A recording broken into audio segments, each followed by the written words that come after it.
Visit a farm like this and you and the kids will be able to get up close to animals of all sorts, horses, cows, chickens.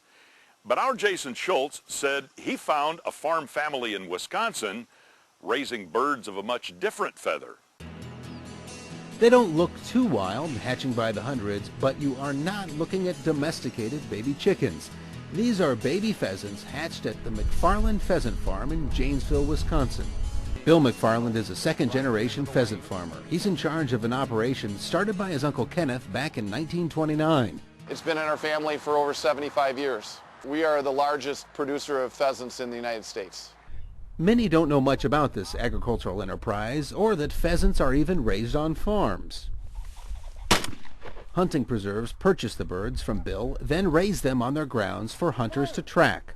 Pheasant hunting has always been popular, but the access to hunting property has decreased over the years. I mean, years ago, people could go and ask to hunt a farmer's land, and he would say, sure, go ahead, and maybe you gave him a six-pack or a bottle of wine or whatever, and he'd let you go hunt in their field. That time is really coming to an end, and what that's resulted in is more preserves, places where you can go and pay and given the right to hunt. They'll hatch 2 million birds at Mcfarland this year. Many of them end up shipped off when they are only hours old. How old are these? These just came out of the hatchers just a few hours ago, and they literally were just hatched in the last 24 hours. These are on their way overseas, where pheasant is more popular on the dinner plate. We are selling several 100,000 baby pheasants into England and Ireland this season, and have a good market for our birds there. And the ones that don't end up on an airplane find themselves here in a temperature-controlled barn where they'll stay for about 6 weeks, and then it's outside in the elements. The birds have to be acclimated to a wild situation. They want to know what it looks like to have things to pick at, and they have to be weather conditioned, so this lets whatever the weather is, rain or snow, comes right in. We sell these birds to people who release in stock areas. Very often the people that are stocking then sell the rights to hunt perhaps later this fall, and they'll have hunters come and hunt the pheasants. All over the U.S., or what's your sales area? Our sales area is primarily east of the Rocky Mountains, though we are starting to go a little bit to the west, farther than that. But our biggest customer is in Quebec, Canada, and that's about 1,500 miles from here. And we also sell one of our other biggest customers in Florida.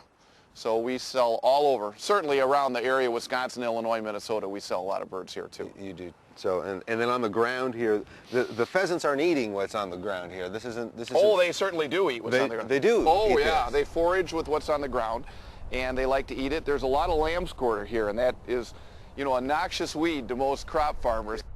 The plastic squares on the beaks are used to prevent the birds from pecking at each other. Animal rights organizations oppose pheasant farming operations, saying the birds aren't prepared to face predators in the wild once they leave the farms.